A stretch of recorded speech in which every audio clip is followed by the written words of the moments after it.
XL tech கம்பெனியோட Q1 results வந்து வெளிவந்திருக்கு. அந்த ரிசல்ட் சூப்பராவே இருக்கு. ரெக்கார்ட் லெவல் ஆஃப் நெட் ப்ராஃபிட்டும் ரெவன்யூ வந்து மேக் பண்ணியிருக்காங்க. சரி ஓகே. எந்த அளவுக்கு ஸ்ட்ராங்கா இருக்கு அப்படின்னா, நெட் ப்ராஃபிட் வந்து 20.3% இயர் ஆன் இயர் பேசிஸ்ல வந்து ஏறி இருக்கு.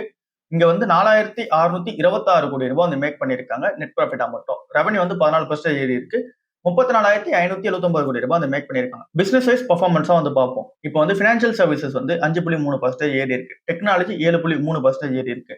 ரீட்டைல் வந்து 10.1%, பப்ளிக் சர்வீஸ் வந்து 12% ஏறி இருக்கு. இந்த பெர்ஃபார்மன்ஸ் எல்லாமே சூப்பரா இருக்கு பிசினஸ் வைஸ்ல. எதெல்லாம் நெகட்டிவா இருக்கு அப்படின்னா, டெலிகாம், மீடியா அண்ட் என்டர்டைன்மெண்ட் மட்டும் நெகட்டிவா இருக்கு. அந்த செக்மெண்ட் வந்து 10.9% வந்து இறங்கி இருக்கு. ஏஐ அப்புறம் டீல் வின்ஸா வந்து பார்க்கும்போது, எக்ஸல் டெக் வந்து highest ever quarterly deal wins வந்து பண்ணியிருக்காங்க. $2.41 பில்லியன் வந்து டீல் வின்ஸ் வந்து பண்ணியிருக்காங்க. இதுல அட்வான்ஸ்ட் ஏஐக்காக மட்டும் ரெவன்யூ மேக் பண்ணிருப்பாங்க பாத்தீங்களா, அது வந்து $171 மில்லியன் வந்து இருக்கு. 62% இயர் ஆன் இயர் பேசிஸ்ல க்ரோ ஆயிருக்கு. 10.6% குவார்டர் ஆன் குவார்டர் பேசிஸ்ல க்ரோ ஆயிருக்கு. அட்வான்ஸ் ஏஐ ரெவன்யூ மட்டும். சோ இந்த ஒரு டிமாண்ட் வந்து ஏஐல எப்படி இருக்கு அப்படிங்கிறது நல்லா தெரியுது. இந்த ஒரு கம்பெனி ₹12 per share டிவிடெண்ட் வந்து கொடுக்க போறாங்க. 94வது கன்சிக்யூட்டிவ் டேர்மா வந்து பார்க்கும்போது இப்ப டிவிடெண்ட் வந்து பே அவுட் வந்து பண்ணிட்டு வராங்க. ரெக்கார்ட் டேட் 17ஆம் தேதி, பேமெண்ட் டேட் வந்து 27ஆம் தேதி. சோ ₹12 வந்து டிவிடெண்ட் வந்து வரப்போகுது. சரி ஓகே. இந்த ஒரு கம்பெனியோட அந்த ஒரு FY27 அவுட்லுக் எப்படி வச்சிருக்காங்க? 1ல இருந்து 4% ரெவன்யூ growth வந்து இருக்கும் அப்படின்ற எக்ஸ்பெக்டேஷன்ஸ் வந்து வச்சிருக்காங்க. 1.5ல இருந்து 4.5% வந்து சர்வீசஸ் growth வந்து இருக்கும் அப்படின்ற மாதிரி வச்சிருக்காங்க கான்ஸ்டன்ட் கரன்சி டேர்ம்ல.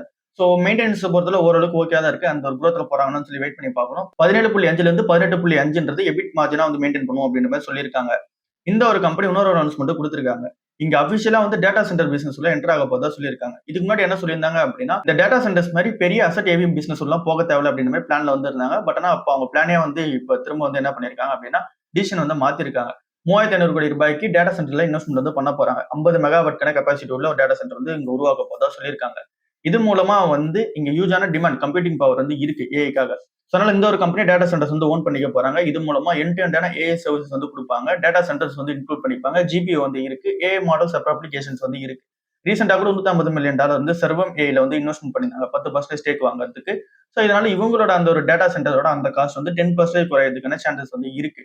சோ இது எல்லாமே இந்த ஒரு கம்பெனிக்கு நல்ல ஒரு அப்டேட்டா இருக்கு. எக்ஸல் டெக்க பொறுத்தவரை இப்போதைக்கு சூப்பரான வேல்யூவேஷன்ல தான் இருக்கு. நம்ம கன்சிடர் பண்ணிட்டே இருப்போம். பஜாஜ் கன்சூமர் கேரோட Q1 ரிசல்ட்ஸ் வந்து வெளிய வந்திருக்கு. இந்த ஸ்டாக் வந்து நம்ம ₹330 கன்சிடர் பண்ணிட்டு இருந்தோம். அப்போ வந்து பிரைஸ் டு ஏர்னிங்ஸ் வந்து 20 to 22ல வந்து இருந்துச்சு. இப்போ இந்த ஸ்டாக் வந்து ஏறிடுச்சு. இதுவுமே இந்த சப்ஸ்கிரைபர் கொஸ்டின்ஸ்க்கான அந்த ஒரு ஆன்சர்ஸ் எல்லாம் கொடுப்போம் பாத்தீங்கன்னா, அந்த ஒரு டைம்ல இந்த பஜாஜ் கன்சூமர் கேர் இந்த மாதிரி கன்சிடர் பண்ண சொல்லியிருந்தோம். சோ இந்த ஒரு ஸ்டாக்குமே வந்து இப்போ ஏறி இருக்கு.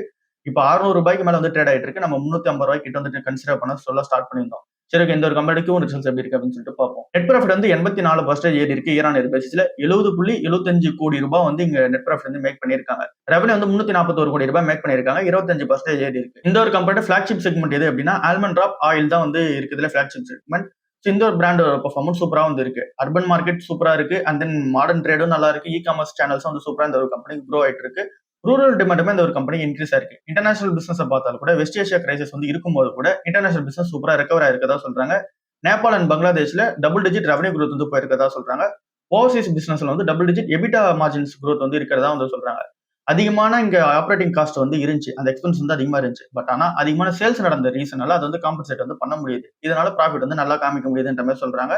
இன்னும் ஃபியூச்சர்ல இங்க பிசினஸ் வந்து இன்டர்நேஷனல் பிசினஸ் சூப்பரா இருக்கும் அப்படின்ட்டு எக்ஸ்பெக்டேஷன்ஸ் வந்து வச்சிருக்காங்க. இது இந்த கம்பெனி நல்ல அப்டேட்டா தான் வந்து இருக்கு. பட் ஆனா இந்த டைம்ல இந்த ஸ்டாக்கை கன்சிடர் பண்ண முடியாது. கொஞ்சம் வெயிட் பண்ணி தான் பார்க்கணும்.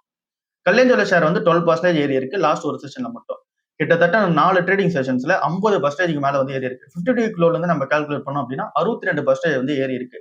எல்லாத்துக்கும் பின்னாடி இருக்க ரீசன் வந்து Q1 பிசினஸ் அப்டேட் சூப்பரா வந்து இருந்துச்சு. கன்சாலிடேட்டட் ரெவன்யூ growth நல்லா வந்து இருந்துச்சு. இன்டர்நேஷனல் பிசினஸோட growthமே நல்லா வந்து இருந்துச்சு. இதனால எல்லா புரோக்கரேஜஸுமே பை ரேட்டிங் வந்து வச்சாங்க. இப்பவுமே பை ரேட்டிங்ல நிறைய கம்பெனி வந்து மெயின்டைன் பண்றாங்க. சிட்டிலாம் என்ன சொல்றாங்க அப்படின்னா ₹750 வரைக்கும் போகும்னு சொல்லிட்டு டார்கெட் பிரைஸ் வந்து வைக்கிறாங்க. ஏன் அப்படின்னா கம்பெனியோட பிரான்சைசி எக்ஸ்பான்ஷன் ஸ்ட்ராட்டஜி சூப்பரா வந்து இருக்கு. அப்புறம் ரிட்டர்ன் ஆன் கேபிட்டல் எம்ப்ளாய்டும் சூப்பரா வந்து இருக்கு. சோ அதனால இங்க இருந்து இன்னும் ₹705 வரைக்கும் போகுன்ற மாதிரி சொல்றாங்க. பட் ஆனா நம்மளோட டார்கெட் வந்து இந்த அளவுக்கு பிரைஸ் வந்து போயிடுச்சுல, இது வந்து கொஞ்சம் காஸ்ட்லி ஆயிடுச்சு. நம்ம 350 to 400 ரேஞ்சில வந்து கன்சிடர் பண்ண ஆரம்பிச்சோம். 330 வரைக்கும் போகும்போது நம்ம வந்து கன்சிடர் பண்ணிட்டு இருந்தோம். இப்போ வந்து நல்லா வந்து ஏறி இருக்கு. சோ இந்த டைம்ல கன்சிடர் பண்ண முடியாது. காஸ்ட்லியா தான் வந்து இருக்கு. சோ இந்த ஒரு ரேலி நம்ம மிஸ் பண்ணிட்டோமான்னு கேட்டீங்க அப்படின்னா, அந்த டைம்ல கன்சிடர் பண்ணாதவங்க மிஸ் பண்ணிட்டீங்க. ஒருவேளை ₹100 ₹110ன்ற ரேஞ்சில நீங்க கன்சிடர் பண்ணி வச்சிருக்கீங்க அப்படின்னா, அப்படியே வச்சிருக்கிறது இப்ப இருக்க டைம்ல பெட்டரான சாய்ஸ் தான் வந்து இருக்கு. எல்டி மெயின்ட்ரி கம்பெனியை பத்தின ஒரு அப்டேட் வந்து வந்திருக்கு. அவங்க ஆந்திரபி கூட வந்து பார்ட்னர்ஷிப் வந்து வைக்க போதா சொல்லியிருக்காங்க. அது மூலமா என்ன நடக்கும் அப்படின்னா, கிளாட் ஏஐ பெரிய பெரிய என்டர்பிரைசஸ்க்கு எப்படி ஹெல்ப் பண்ணி கொடுக்க போறாங்க. அதாவது அந்த ஒரு கிளாட் ஏஐ யூஸ் பண்ணி அந்த ஒரு கம்பெனிஸ்க்கு என்ன மாதிரியான பெனிஃபிட் வந்து எடுத்துட்டு வர போறாங்கன்றது தான் இந்த ஒரு டெஸ்டிங்கா வந்து இருக்க போகுது. சோ இப்போ வரைக்கும் ஏஐ டெஸ்டிங்கா வந்து இருக்கிறது ரியல் வேர்ல்ட்ல வந்து டிப்ளாய்மெண்ட் வந்து பண்ணி கொடுக்க போறாங்க. அதுவும் பெரிய ஸ்கேல் வந்து பண்ணி கொடுக்க போறாங்க.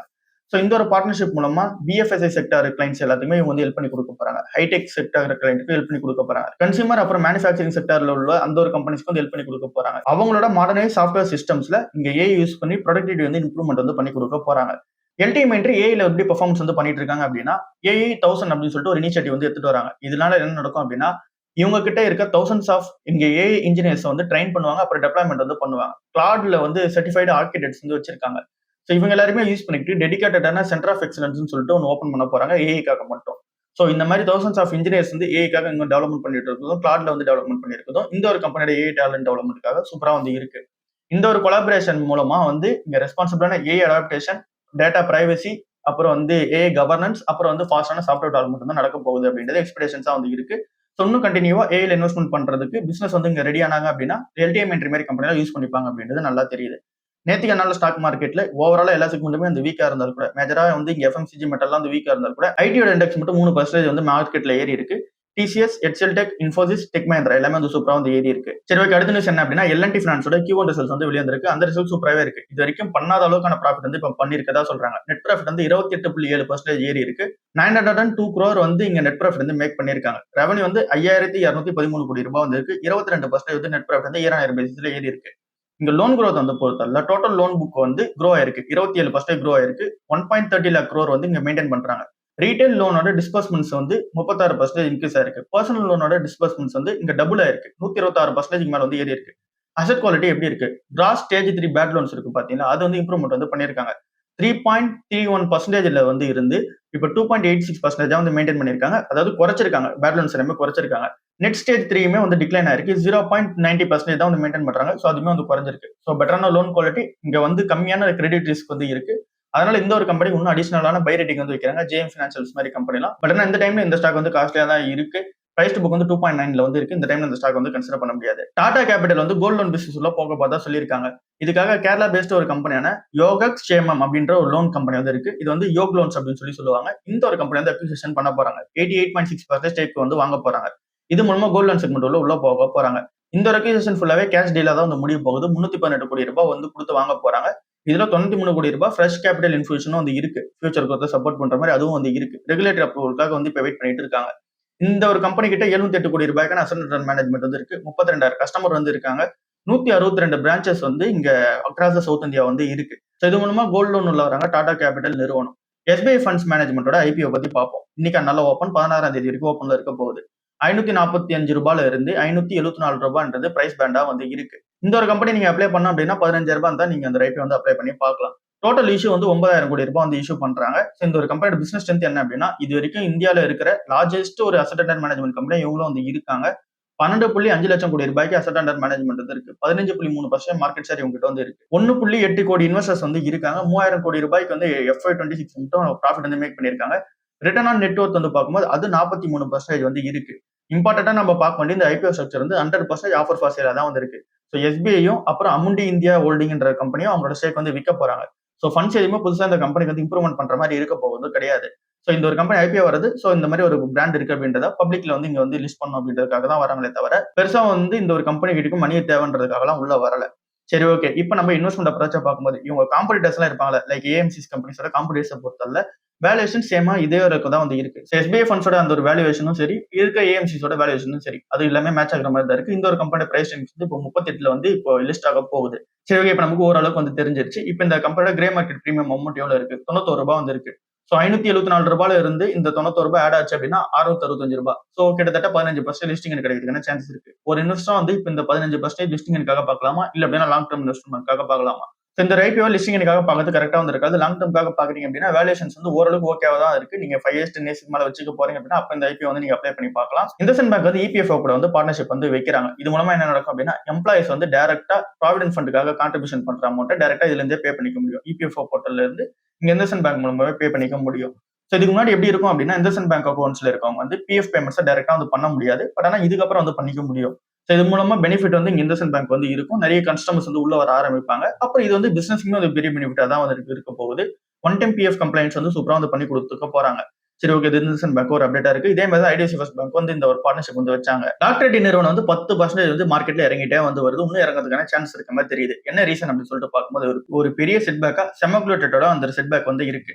மேனுஃபேக்சரிங் அப்புறம் சப்ளைங் வந்து செமிகுலேட்டட் இன்ஜெக்ஷனுக்கு பண்றதை ஸ்டாப் பண்ணி வச்சிருக்காங்க. ஏன் அப்படின்னா இங்க வந்து இம்பியூரிட்டி ஃபைண்ட் பண்ணிருக்காங்க ட்ரக்ல, அந்த ஆக்டிவ் இன்கிரீடியன்ட் ட்ரக்ல. அதனால வந்து இந்த ஒரு பாஸ் வந்து இருக்கு. கம்பெனி வந்து ஏற்கனவே வித் அந்த ட்ரக்ஸ் இருக்கும் பாத்தீங்களா, அந்த ஒரு ப்ராடக்ட்ஸ் எல்லாமே சூப்பரா தான் வந்து இருக்கு. பேஷன்ஸ் யாருமே அந்த அஃபெக்ட் ஆகல அப்படின்ற மாதிரி அஷூரன்ஸ் வந்து கொடுக்குறாங்க. பிசினஸ் இம்பாக்ட் இந்த ஒரு கம்பெனி கண்டிப்பா வந்து இருக்கு. நவம்பர் 2026 வரைக்கும் இந்த ஒரு ப்ரொடக்ஷன் வந்து ரீஸ்டார்ட் ஆகுமா அப்படின்றது கேள்வியா வந்து இருக்கு.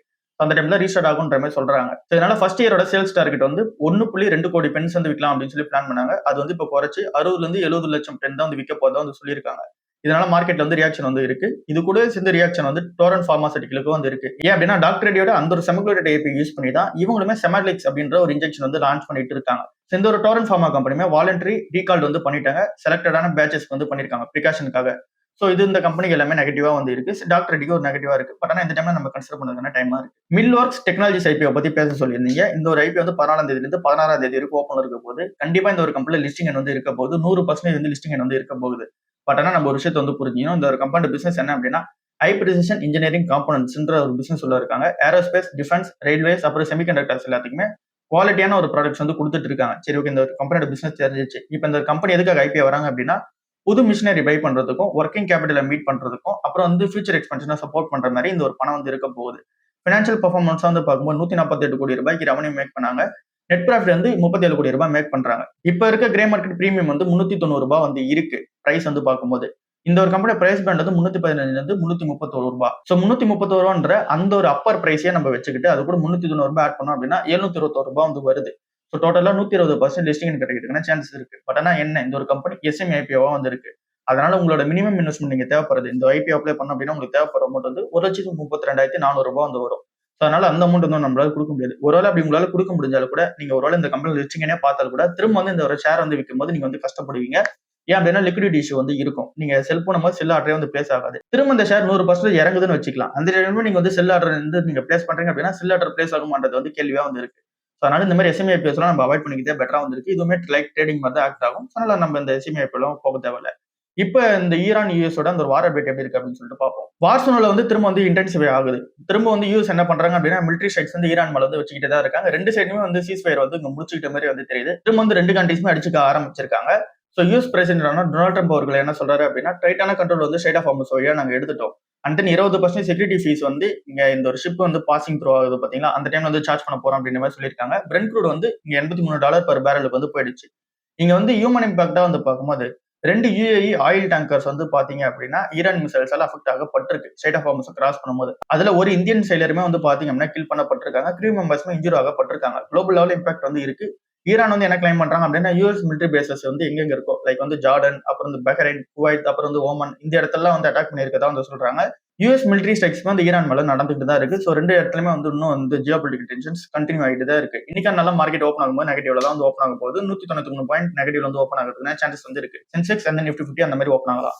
குளோபல் மார்க்கெட்டை பொறுத்தல கொஞ்சம் மிக்சடா தான் வந்து இருக்கு. மெயின் ரீசன் யூஎஸ் ஈரானோட அந்த வார் இன்டென்சிஃபை ஆகுது. திரும்ப வந்து க்ரூட் ஆயிலோட பிரைஸ் வந்து ஏறுது. ஏஷியன் மார்க்கெட்ஸ் வந்து கொஞ்சம் மிக்சடா இருக்கு. யூஎஸ் மார்க்கெட் வந்து நெகட்டிவா தான் க்ளோஸ் ஆயிருக்கு. கோல்டு வந்து திரும்ப $4,000 per ounce கீழ வந்து இறங்கி இருக்கு. $3,997 per ounce வந்து இப்ப இருக்கு. இந்த அளவுக்கு வந்து பிரஷர் வந்து கண்டினியூ ஆயிட்டு தான் வந்து இருக்கு. ஸோ ஓவரால் இதெல்லாம் தான் இன்னைக்கு இருக்கிற மார்க்கெட் நியூஸ் வந்து இருக்கு. அடுத்த நியூஸ் சந்திப்போம்.